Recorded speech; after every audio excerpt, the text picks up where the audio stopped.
Vous êtes témoin d'un événement où vous avez des informations d'intérêt national, vous pouvez filmer et envoyer par email à infosunugal@gmail.com ou contacter le 78 140 56 56 disponible sur WhatsApp.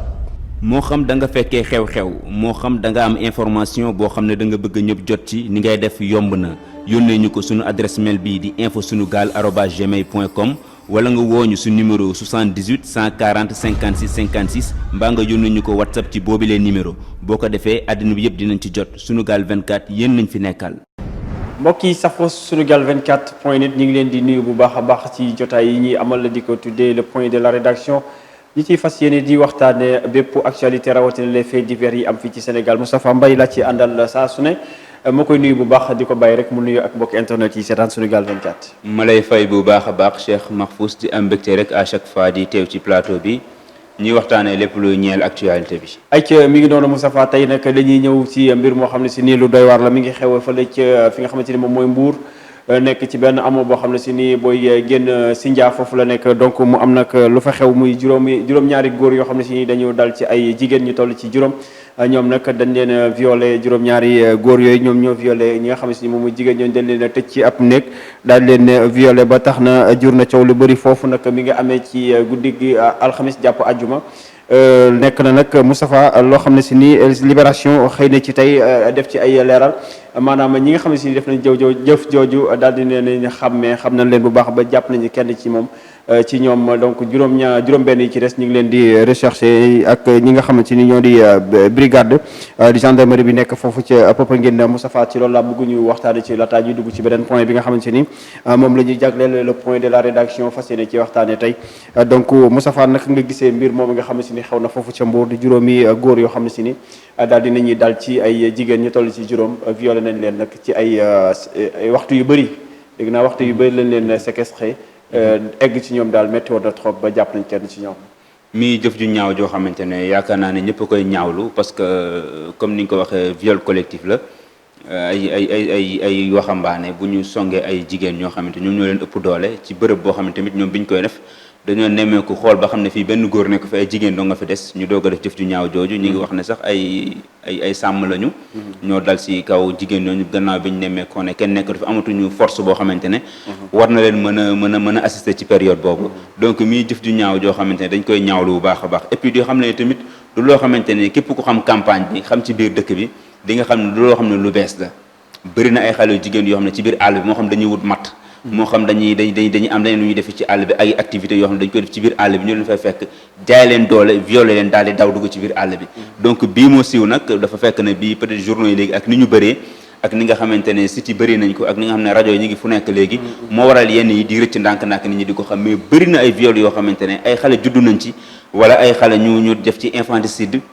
te dara waralu ko lu dul xamuñu kan mooy papa ji parce que sàkku na ko ci àll bi sàkku na ko ci fenn si sën wa sàkku na ko feneen foo xamante ne kenn fekkeewu ko fa donc mii mbir moo xamante rek encore une fois dafay poser la question de la sécurité mais tamit jigéen ñi tamit ñu bàyyi xel bu baax a baax ci yenn bërëb yi bu ñu fay dem yenn waxtu yi ak naka lañ fay demee parce que je pense que ay jigéen ñoom kese di ànd dem ci àll wóorul même bu dul ay sàmbaay boole ma fekk sax leneen mën leen faa fekk bu dul viol lu gën a garaaw viol dal leen fa ba tax na bu ñuy demati ci àll war nañuy sóoraale loolu ngir seen sécurité ngir seen kaaraange ñu def tout ba nga xamante ne rek bu ñu amul ay góoru ñu àndal ñu limité xam fi ñuy yem wala zone bi ñu xam fu ñuy yem parce que samba booy ñi ngi fu nekk te fu nekk lañ leen di mën a sàkkoo tey jii lii fa xew nii tey jii ku fa jëlee ëmb bul xam nu muy demee nu muy mujjee ak yan traumatisme la mën a jur ci ñooñu am na ay marié amul ay marié ndax dañoo ay célibataire lañu woon yooyu yëpp ay détails la yoo xam ne bu ñu ko jëlee en compte ndax amoon na ay xale donc pour man daal mbir mu ñaaw la boo xamante ne ñi ko def bu ñu leen identifier war nañ leen appliquer la loi dans toute sa rigueur su ko defee dootuñu defati jëf ju ñaaw ji. identifié nañ leen jàpp nañ kenn ci ñoom mais ñett juróom benn yi ci des ñoom la ñu tegagul loxo xam naa dañu daw donc xam naa ni gendarmerie bu Popenguine moom mi ngi ciy def liggéey bu mat ngir mën leen a teg loxo ba teg leen ay daan yi nga xamante ni ci jëf jooju nga xamante ni def nañ ko mais Moustapha wax nga ko léegi ñi nekk ci àll bi surtout xale yi jigéen yi nga xamante ni dañuy nekk ci àll bi di liggéey léeg-léeg dañuy subir yenn violence yi wala yenn viol yi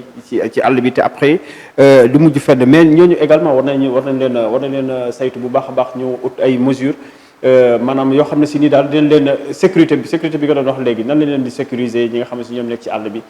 di liggéey te faral di am jafe-jafe yooyu nit mën na leen la romb rek daf leen naka su lu noonu ba pare dem disparaître dans la nature ba abadan kenn du ko xam. xam nga loolu tey jii loolu mi ngi njëkk commencé si ñoom c'est-à-dire xam nga ki dëkk ci gox bi moo gën a xam goxam amaana mën nga dem ci benn bërëb am koo xam ne mi ngi toolam di la seen chaque jour mu nemmeeku ne njolloor bi kat ndaw si moom kese mooy ñëw forcé wala mu ab xob yu witi si dellu si yow nga yaakaar ne dafa dem ba nekk benn routine wala loo xam ne lu naturel la man damay ñëw chaque 5 heures wala 6 heures ma ñëw witti dem fekk benn waa joo xamante ne moom il est mal intentionné mi ngi toog toolam chaque takkusaan mi ngi lay seen bés day ñëw rek mu préparé la yow ak ay bokkam ak ñeneen xam nga kooku tey ji mënoo ko ne bul dem di wuti ji fa mu doon wuti ji parce que jàpp ne na mu koy wutee noonu la amee loolu moo waral ma jàpp ne képp koo xamante ne yaa ngi dem ci àll yi wala nga dem ci yenn bërëb yoo xamante ne mën nga faa daja ay nit wala wóorul wala sécurité bi des na nga wut koo àndal boo amul koo àndal nga xam fa ngay yem parce que je pense que boo amee comportement boobu di moytu tamit yàlla mën nañ suturaal mais bu fekkee ne da ngeen jàpp ne ñetti jigéen ngeen wala ñeenti jigéen ngeen te loolu dara si àll bi de groupe jigéen ànd dem taxañi wala groupe jigéen ñu ànd dem ni d'habitude noonu la ñuy demee donc ñi nag dañoo dajeek ñoo xamante ne rek ay nit ñu doy waar lañu moo waral li am ci mais loo xamante ne lu récurrent la loo xam ne dañuy dajeek moom ci àll bi ñuy dëkk ci àll bi xam nañ loolu dajeek ay jigéen kese ñu boot seen doom sax parfois def ay liggéey yoo xam ne parce que jigéen ñi nga xam ne ñoo nekk ci biir dëkk bi ay jàmbaar lañu souvent dañuy dem ci tool yi souvent ñi ngi taxan yi souvent ñi ngi root yi daanaka ñoom ñoo def lépp daanaka lépp ñoo koy def kon ñooñu nag di def loolu nga xamante ne ñi ngi koy def elles sont sans défense duñu yor arme xam nga ko góor gi sax bii dem ci àll bi souvent dañuy gis góor yi nekk ci àll bi su bëri dañuy am paaka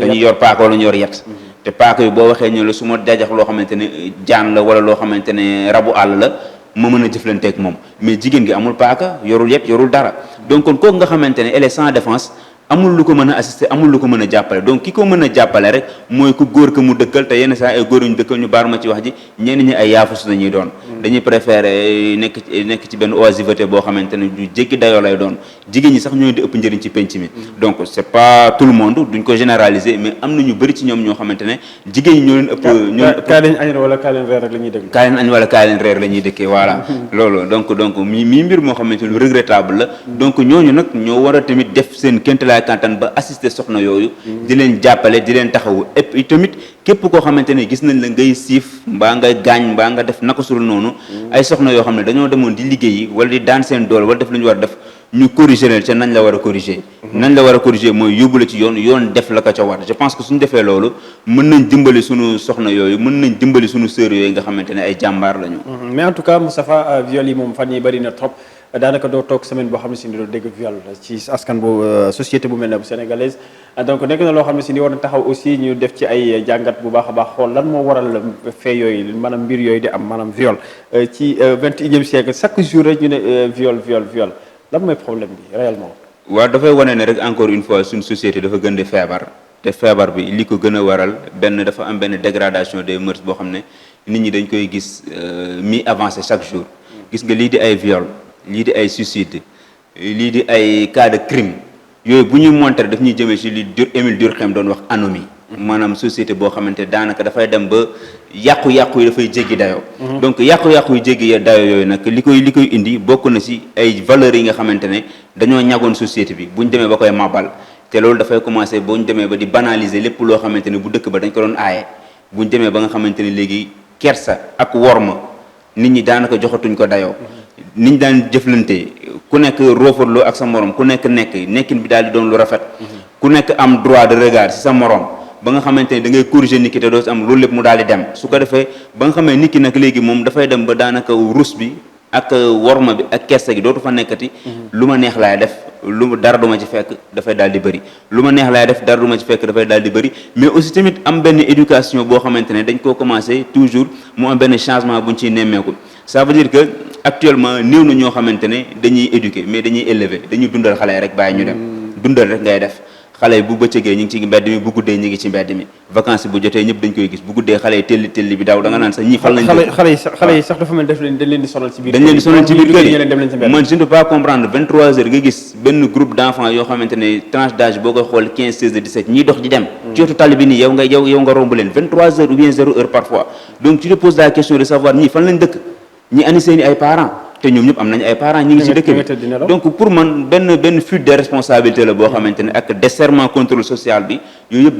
daf ciy wàlli ba nga xamante ne nag xale bi jikko yam waroon am du ko am yar gañ ca waroon am yar ba ca waroon a am du ko am loolu lépp nag bu ko dajalee dafay waral ay ñaawteef lay indi mooy waral ngay def yenn gestes yi te doo réfléchir moo waral ngay tux yàmba tàggox sa sago boo tàggee sago nag romb kenn siif ko mbaa nga tàggoo mbaa nga jël alcool tàggox sa sago romb kenn siif ko donc bëri ay ñoll yoo xam ne di nga ko utiliser yoo xamante ne ëllëg mooy waral nga def yoo xamante ne après boo conscient wa da nga naan man ndekete man maa def lii loolu moo waral ñu naan sàngara mooy nday ñaawteef yi. acca kon mi ngi noonu Moustapha foofu la ñuy jógee Mbour daal di ñëwaat fii ci Dakar waxtaanee également li nga xamante ni moom mooy jur sànni fan yi également gis nañ ko ci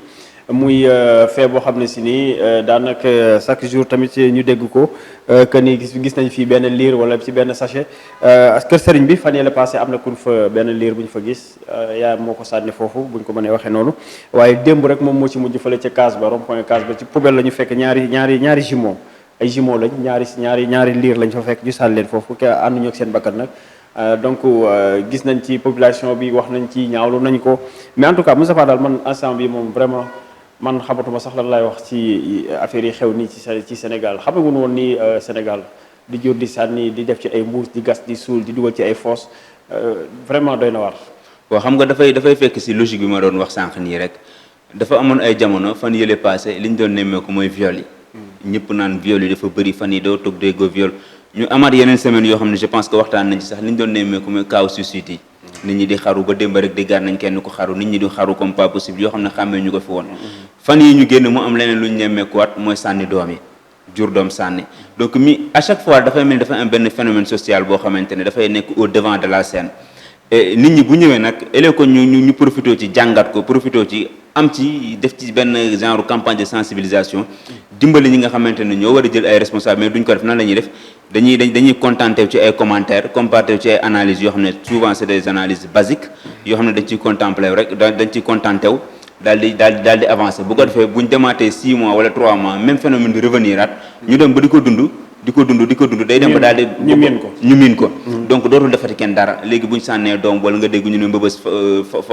for nañ fa benn liir wala genre yooyu ça ne choque personne. te lii moo yóbbu mbëbës moo fa yóbbu liir yi. te lii moo fa yóbbu mbëri mi ngi noonu tey jii bu échappé woon fii mbëbës dañ koy forejee donc bëri na ñoo xam ne sax dañuy échappé fii échappé mbëbës parce que bu demee ba décomposé ba tasaaru dugg ci mbir mi peut-être kenn dootu ci wax ci dara ki def jëf ju ñaaw jooju daal di fay jaaree rëcc donc xam nga tey jii mbirum infanticide nit ñi wax nañ ko waxati ko doon na loo xamante ne loi bi def ñu ngi ciy tëj ay xale yu jigéen boo demee camp pénal bëri na ay ndaw yoo xam ne ñi ngi fa te dara yóbbuwu leen fa loolu infanticide jur doom daal di koy sàkkal pexe moo tax sax am na ñoo xam ne ñu ngi jóg campagne jamono ji pour di wax avortement médicalisé pour ñu daganal ko su ko defee képp koo xamante ne inceste nga juree doom ji wala képp koo xam ne dañ la violé ñu accompagner la ba nga xamante ne doom ji di nga mën a débarrasser ci boobu la ëmb loolu beneen débat la mais bu ñëwee tey ji ci fait bi nga xamante ne moo am mi nga xam ne dañuy jur doom di sànni pour dire que ni am na ay causes yu bëri yu ko mën a waral am na ñoo xam ne dañuy seen doom ji ñu ëmb dañuy jàpp ne kii bu juddoo gàcce lay doon ci famille bi gàcce lay doon ci képp koo xamante ne ku ma xam la gàcce lay doon ci man donc ñooñu du ñu am beneen xalaat bu dañuy jàpp ne dañuy war a débarrasser wu ci xale bi te souvent dañ koy commencer ci ëmb bi dañuy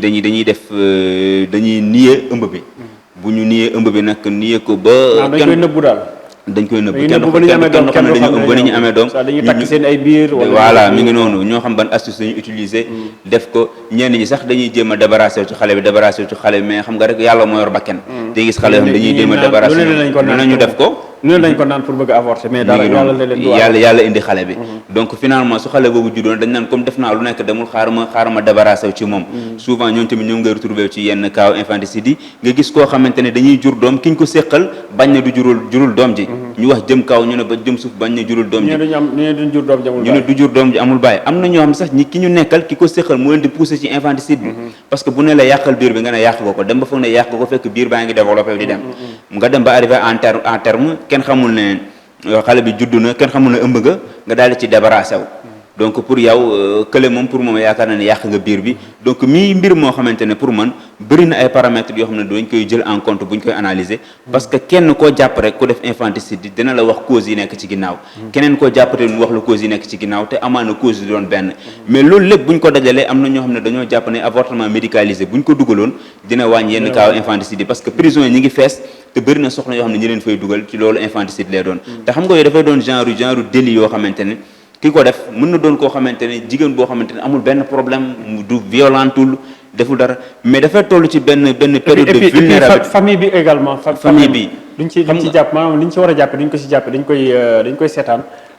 daanaka ñoom sax lu ci bëri ñoom ñoo koy poussé pour mu def. waaw parce que xam nga famille bi sax la plupart du temps duñ ko yëg. parce que ñoom lay xalaat. dina am ñoo xamante ne seen yaay ay complice lay doon. voilà seen yaay ay complice lay doon wala seen sœur dinañ am ñoo xam ne dañuy am ay complice ci biir. parce que pour nga ëmb ba am doom ci biir kër te kenn xamu ko dafay jafe. dina am ñoo xam ñu ko xam mais dañ ciy teg seen tànk. am na ñoo xam ne sax dañ koy jàppale. am na ñoo xam ne ay complice lañ. donc bëri na ñoo xam ne tamit toujours gis ko xam dañ koy jàpp mu def interruption volontaire de grossesse. ñu jàppale yaay ji wala ñu jàppale sœur bi amaana ñoom ñoo bokkoon si ñi nga xam ne ñoo ko yóbbu ci docteur bi nga xam ne moo yàq biir bi. wala amaana bokk nañ ci ñi nga xam ne ñoo ko yombal li waral biir boobu yàqu. donc mbir moo xamante ne pour man laaj na waxtaan bu gën a yaatu. laaj na jàngat bu gën a yaatu. bu ko defee ñu gën a mën a taxawu xale jigéen yooyu nga xamante ne dañuy am xalaat ne bu ñu juree doom sànni ko loolu mooy solution parce que tamit société bi nekk dafa am loo xam ne yow moomoo ko yow loolu nga xamante ne moomoo ko nag askan wi ñoom ñoo ko moom léegi askan wi loolu ñu moom parfois dafay dem ba dafay ëpp doole yow li nga moom léegi yow nag tu es obligé nga leen di bàyyi xel trop bàyyi xel boobu nag mooy waral nga yaakaar ne boo juree doom li nit ñi di wax yëpp day mel ni di tax si yow ba da nga naan kii daal mieux vaut rek ma séparé wu ak moom. en tout cas phénomène la boo xam ne si ni mi ngi fii et puis doy na waar bu baax a baax Moustapha mais wax nga ko léegi xam naa li ñuy sànni liy feeñ moom xam naa li nëbbu moo ko ëpp. li ñu gisul moom moo ko ëpp ba tax na Moustapha blague à part est-ce que di yaakaar ñu dañ nëppal réew mi ñu nëppal ko parce que lii moom kenn xamul lan la kenn xamul. Serigne Mor Mbaye psychologue moo ko théorisé woon vraiment. yi am ni problème yi am crime yi nit ñi di xaru ñii di jur di sànni. ñii di rey seen ay doom kenn xamul lan la ay sacrifice yaakaaroon ni réew mi daal jot nañu taxaw daal xoolaat bu baax a baax réew mi. Serigne Mor Mbaye psychologue théorisé woon na ko ne il faut ñu def benn ndëpp national. et je pense que ba gars yu bëri di reprendre concept boobu sax et effectivement il a parfaitement raison parce que bëri na yoo xam ne ay secteurs yu bëri la surtout côté société pour man war nañ mën a am nañ fi ay sociologues yu mag am nañ ci ay borom xam-xam yu mag am nañ ay professeurs yu mag ñoo xam ne seen xam-xam kenn du ko werante ñu def ay lël si genre yi banditisme bi drogue bi def ay lël yu mag toog waxtaan ci génne ay def ay proposition yoo xam ne bu ñu ko defee amaana nañ wànne yenn faits sociaux yi nañ xool nu ñuy def ba maîtriser ko pour déborder mais seetaan dafa bëri bu problème amee nu ñuy def benn sociologue la ñuy woo mu def jàngatam pare dem ñibbi toog jàpp njàmburam rajo yi woo la fu nekk nga def sa jàngat pare dem ñibbi toog jàpp sa njàmbur donc je pense que war nañ mën a dem fu gën a sori foofu parfois dafay baax nga creuser l'abcès daal di koy faj une bonne fois pour toutes acca bi ngi noonu mbokk internet yi loolu leen jagleeloon tey jii muy ñaari point yooyu nga xam ne si nii waxtaane nañ ko fii muy ay fait de société mu doy waar trop Moustapha bi ngi Jackson bi may def si que ni li ñu ceeloon ci waxtu daanaka jeex na looy tëjee waaw li may tëjee rek mooy di ñaax suñu mbokku jigéen ñi rek bu leen dara jaral ñuy jur doom di ko sànni parce que da ngay tooñ yàlla tooññar bi ko non seulement tooñaat la donc bu leen ko dara jaral lépp lu mënti am rek nañu il faut nit ki ngay assumer ses responsabilités je pense que booy assumer ses responsabilités lépp lu am rek amaana sax mën na dem ba leneen fekk la ci biir mën nga dem sax ba fàtte ko ba mu jur yeneen mbir yoo xam ne sax bànneex mën naa nekk ci biir après parce que xale boobu nga faat xamoo suba lan la waroon doon ci moom du responsable pour dara laajuloon pour judd si donc yéen a ko fi indi yàlla dogal mu jaare foofu sosoo fa donc bu leen ko dara jaral ngeen di faat ay bakkan lépp lu am rek assumer ses responsabilités te xam ne tamit ndogalu yàlla d'accord mi ngi si waaye tamit seen ndogal mi ngi ci yéen ñaar donc ba tax na rek nañuy assumer seen i ay responsabilités je pense que bu ñu ko assumer rek dina leen musal ci loo xamante ne dañ leen di yóbbu ay prison après ay procès fekk la fa ñu lay yóbbul añ fii ngay dem ñoon purger na temps de peine yooyu yëpp je pense que mën nga ko mucc xale bi nekk fële nga gàddoon xale bi nga gàddu xale bi beneen problème sa famille moo gënoon a yomb dem kaso nga gàddu xale moo gënoon yomb finalement da ngay xool sax moo et puis boo génnee ban regard la ñuy am ci yow nga man beneen problème insertion sociale encore une fois kan moo la war a takkaat suba donc pour man te nit jur na fi doom ëmbal nañ ko fi ñu te quelque temps après xale bi dëggatut mu am jëkkër dem sëyi donc la vie continue bul jàpp ne ëmbal nañ la rek da nga war a sànni doom ji bu ko defee pour man début problème rek ngay ubbi waat nañ koy moytu loolu baaxul dara jaru ko mi ngi noonu le point de la rédaction loolu leen indi loon mbokki internet yi war faram fàcce nañ ko waxtaan nañ ci joxe ci suñu xalaat yéen également mën ngeen joxe seen xalaat ci chat bi nga xamante ni moom moo nekk à côté ci direct bi ñu amal fii ci suñu chaîne bi gi Jackson moom moo nekkoon ci li nga xamante mooy réalisation bi ak wàllu technique bi borom ñaari caméra yi ko mu ñett donc Moustapha Mbaye également di ko jaajëfal bu baax a baax a baax di leen jox dig daje suba incha allah beneen plateau ak yeneen actualité jaa ngeen jëf Vous êtes témoin d'un événement où vous avez des informations d'intérêt national. Vous pouvez filmer et envoyer par email à infosunugal@gmail.com ou contacter le 78 140 56 56 disponible sur WhatsApp. moo xam da nga fekkee xew-xew moo xam da nga am information boo xam ne da nga bëgg ñëpp jot ci ni ngay def yomb na yónnee ñu ko sunu adresse mail bii di infosunugal@gmail.com wala nga wooñu su numéro 78 140 56 56 mbaa nga yónnee ñu ko WhatsApp ci boobilee numéro boo ko defee àddina bi yëpp dinañ ci jot Sunugal 24 yéen nañ fi nekkal.